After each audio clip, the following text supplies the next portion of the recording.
Genesis chapter 3, verses 1 through 24. Now the serpent was more clever than any wild animal which the Lord God had made. He said to the woman, "Has God really said, 'You shall not eat from any tree in the garden'?" The woman said to the serpent, "We may eat fruit from the trees of the garden, but not from the fruit of the tree that is in the middle of the garden. God has said, 'You shall not eat from it. You shall not touch it, or else you will die.'" The serpent said to the woman, "You certainly will not die. In fact, God knows that the day you eat from it, your eyes will be opened, and you will be like God, knowing good and evil."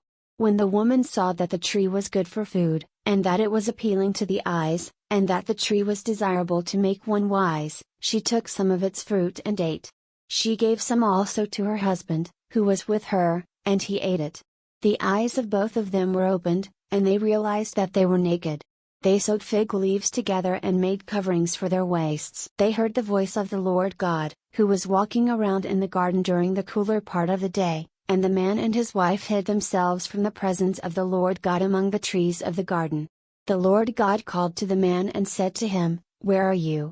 The man said, "I heard your voice in the garden, and I was afraid, because I was naked, so I hid myself." God said, "Who told you that you were naked? Have you eaten from the tree from which I commanded you not to eat?" The man said, "The woman you gave to be with me, she gave me fruit from the tree, and I ate it." The Lord God said to the woman, "What have you done?" The woman said, "The serpent deceived me, and I ate." The Lord God said to the serpent, "Because you have done this, you are cursed more than all the livestock, and more than every wild animal. You shall crawl on your belly, and you shall eat dust all the days of your life. I will put hostility between you and the woman, and between your seed and her seed. He will crush your head, and you will crush his heel." To the woman he said, "I will greatly increase your pain in childbearing. With painful labor you will give birth to children. Your desire will be for your husband, but he will rule over you." To Adam he said, "Because you listened to your wife's voice and ate from the tree about which I commanded you, you shall not eat from it. The soil is cursed on account of you. You will eat from it with painful labor all the days of your life. Thorns and thistles will spring up from the ground for you, but you will eat the crops of the field. By the sweat of your face you will eat bread until you return to the soil. For out of it you were taken. For you are dust. And to dust you shall return." The man named his wife Eve because she would be the mother of all the living. The Lord God made clothing of animal skins for Adam and for his wife and clothed them. The Lord God said, "Look, the man has become like one of us, knowing good and evil. Now, so that he does not reach out his hand and also take from the tree of life and eat and live forever, the Lord God sent him out from the Garden of Eden to work the soil from which he had been taken. So he drove the man out, and in front of the Garden of Eden he stationed cherubim and a flaming sword, which turned in every direction to guard the way to the tree of life. Genesis chapter 4, verses 1 through 16. The man was intimate with Eve, his wife. She conceived and gave birth to Cain. She said, "I have gotten a man with the Lord." She also gave birth to Cain's brother Abel. Abel tended sheep, but Cain worked the ground.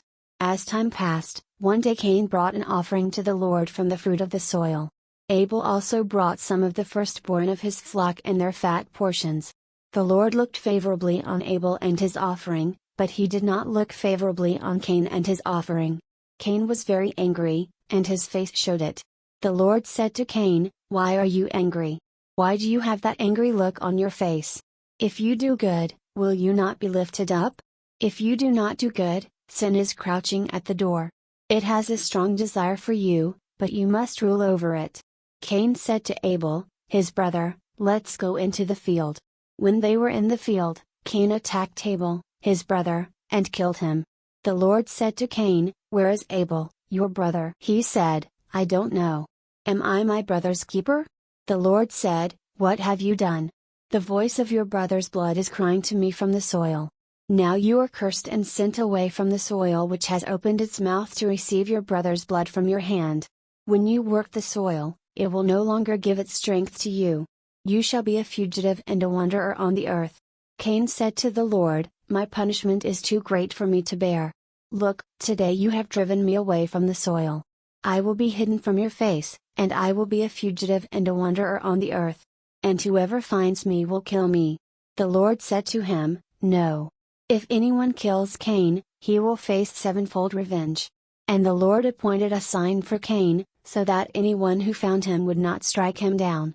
Cain went out from the Lord's presence and lived in the land of Nod, east of Eden.